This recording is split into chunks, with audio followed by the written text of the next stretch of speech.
What's going on, guys? This is Damien from The Lookout and welcome to our Zenkai Showdown event breakdown video. Zenkai Showdown is over. It was awesome. It was so great. Thanks everyone for watching. Thanks everyone for participating. And now, after spending hours and hours of going through papers, I have finally created a breakdown that I'm happy with, and I'm more than happy to bring it to you.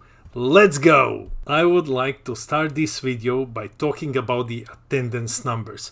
We had 51 players in total. 54, but we had 3 drops. One person said couldn't make it. And Nina and I dropped just before round 1. Because, to be fully honest with you, I did the responsible adult thing. And once I landed in Poznan, I immediately went drinking with the awesome Polish community. Thanks, guys. The evening and the event, it was awesome. I'll remember it as long as I live. It was amazing. So we dropped so that we can prepare everything for the coverage. We came half an hour before the event, so we didn't have that much time. Players came from 6 different countries: Poland, Germany, Belgium, Denmark, Croatia, and last but not least, Italy. So 6 different countries participated at this event. And guys, I need to say, all of these players are amazing players, amazing people, every single one of them. And I will gladly host 1,000 events for them. Thank you for participating. Now here's the thing that everyone has been waiting for. Top 16. We had Red Sin taking the event. We had a lot of Red Sin and Gogeta. Actually, to tell you the exact numbers, I've made a spreadsheet.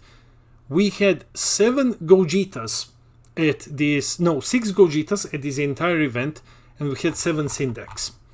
So, congratulations to Philip, who is an absolute monster of a player.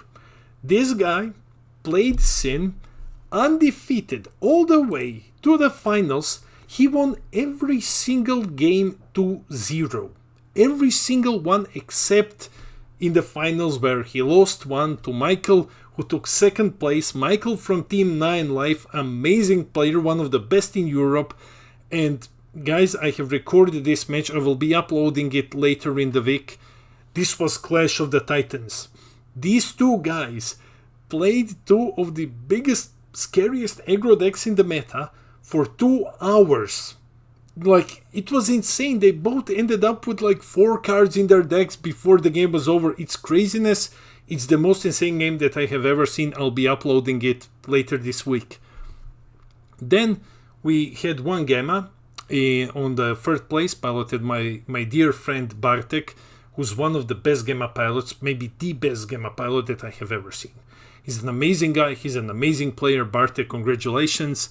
And 4th place went to my dear friend Daniel, who I met at PeerCon. I did SSG Trunks Xeno deck profile with him.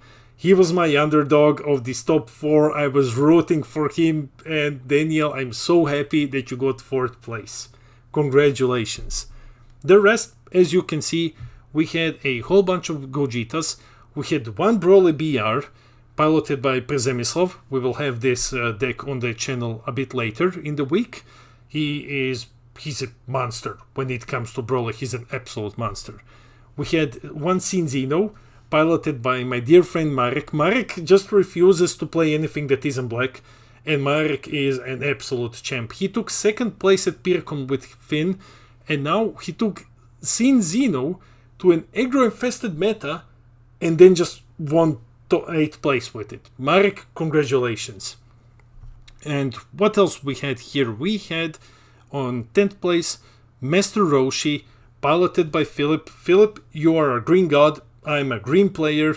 Thank you so much for representing green. Thank you so much for proving me wrong that Master Roshi isn't trash. I was wrong. You proved me wrong. Congratulations. Thank you on behalf of all green players.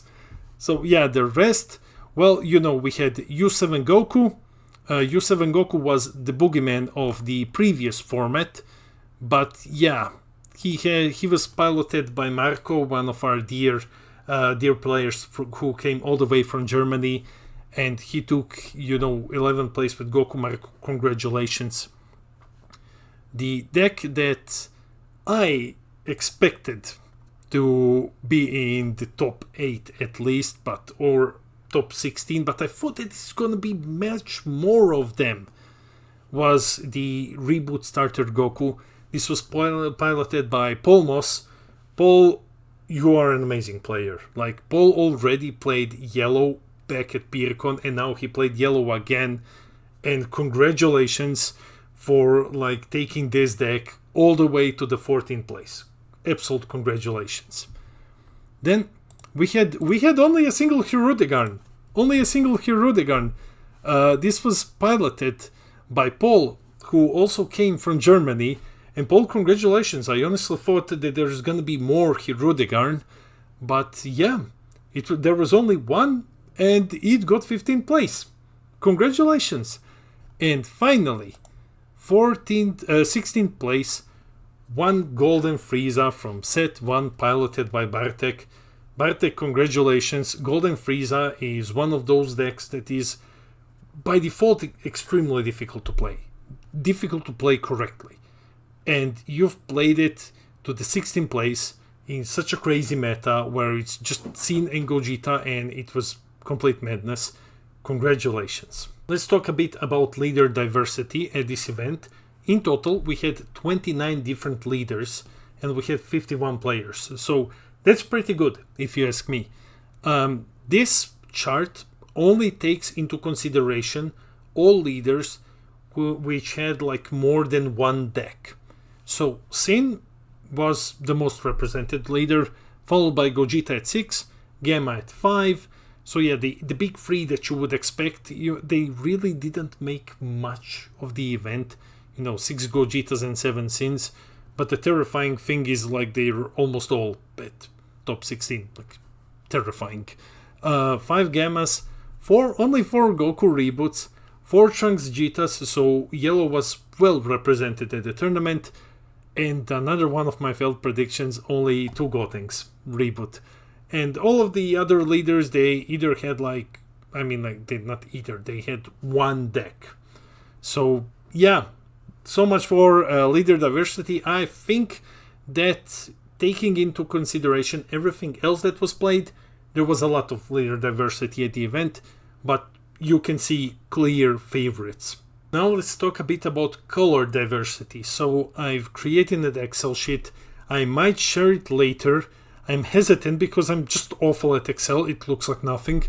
But yeah, I've taken into consideration all 51 decks, and this is the diversity chart. So 33% were red decks, followed by 23% of yellow, 22% of blue decks, 18% green, and lastly 4% black. Now I'm just gonna take a look at my chart to tell you exact numbers, because yeah, percentage doesn't mean that much. 17 red decks, 12 yellow decks, 11 blue decks, 9 green decks, and only 2 black decks. Honestly, this is my favorite part of the video, because we've taken so many photos, and you can find all of them on our social media, in the Facebook main group, in European group. We're sharing this everywhere. So these are some of the highlights of the event. It was great meeting all of these people. First, you have Milos and Jakub, our TOs from Poland, who did an amazing job.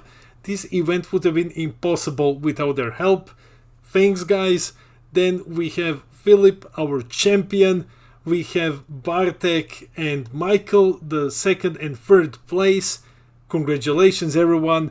We have a group photo here with all of our top 4 Team Wars players. We will have Team Wars breakdown and deck lists in the future. I need to get those first. We have a room so that you can see where and how we played. You can find many more photos, including matches and short videos on Facebook. This is just one of those that I have picked. And finally, something special. So we were lucky enough, people say, hey, We are so lucky that like we had this sort of event. We are lucky that we had an opportunity to make this possible. But we're also lucky that we had a special guest. Bulma flew all the way from Capsule Corp. She heard about this game.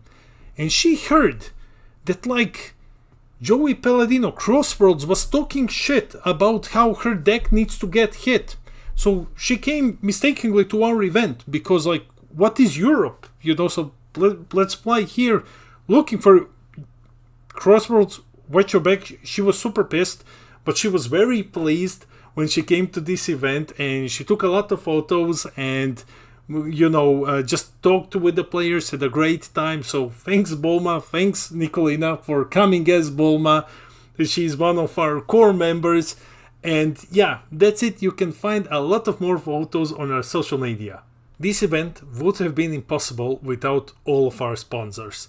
They really helped us create some of the best prize pools. You know what, I'm going to just say it. The best prize pool that Europe has ever had. Like, yes, they banded and they gave us so much to make all of our players happy. We told all of them like our priority is the happiness of our players, and they really helped us out. Thank you Blackfire. Thank you Card Market. Card Market was so awesome that they actually went and got permission from Bandai to help us out. Thank you so much for going through the trouble to help us out to create this awesome event. Thank you Playmety. Thank you David. David from Game Wizards actually booked the venue. It would have been impossible without him. David, thanks a million for helping us with this. Thank all of our sponsors. We also had Red Bull. Red Bull was our partner for this event. Yeah, Red Bull actually partnered with us, and to my knowledge, this is one of the rare times that Red Bull partnered for Dragon Ball Super event. Thank you so much. Thanks everyone for putting your faith in us when we came to you with this crazy idea of creating, a big European tournament in a community that doesn't get official support. Like, this sounds like madness, like, hey, what's your budget? 0, but let's do this. Thanks all of you for supporting our insane idea and for making this event awesome. Finally, let's talk about what is next. So when I say what is next, I mean what is next for the channel and for us as the Lookout. For the channel, guys, we really tried to stream. Unfortunately, it was impossible. The connection wasn't good enough to create a streaming experience that we wanted. It was lagging. So yeah, we've opted for the second best option, and we have recorded 3 tables. We have dozens of games. Dozens. And we will be uploading them here on the channel. It was crazy. I cannot wait to show all of them to you. So gameplay is coming. We'll have Zenkai Showdown week, probably Zenkai Showdown 2 weeks, and we'll cram some anniversary spoilers in between. Deck profiles. Deck profiles are coming to the channel. Some are already filmed. Some I'm planning to film later in the week. Don't worry, top 16 deck profiles will be showing up at the channel, and I will be getting and releasing deck lists as well. But of course, first I want to give the players an opportunity to show off their decks, to show you how they played them, and to create profiles of their own, because it's an exciting time for the players as well. And later we will be releasing deck lists. Finally, I want to talk about what is next for the Lookout and for these Zenkai Showdown types of events. It is too early to share anything. Zenkai Showdown just happened this weekend. But as one of the TOs, I feel comfortable saying that we fully plan to continue hosting these types of events all across Europe. So we will try to create more of these across Europe if we can in 2023. That's all that I'm sharing. Like, it's too late to organize anything because we have finals coming up in November and then it's Christmas. But hopefully we will create more of them. We want to bring these types of events to you guys. We believe that European community is amazing, and yeah, We'll host our own events. We'll create something spectacular next year. I certainly hope so. So yeah, those are our plans. What else is there to say other than thank you for watching? Thank you for watching. Thank you for participating at this event. Thank you for liking, for subscribing, for following the lookout. We just hit 1,000 subs. It's unbelievable. We will make a video about 1,000 subs. We will make a giveaway as it was promised. But for now, I just wanted to get this out and really thank you. This means the world to us as the team. So get ready for an awesome 2023. Hopefully we'll be able to make it happen. This has been Damien from The Lookout, and I'll see all of you in the next video.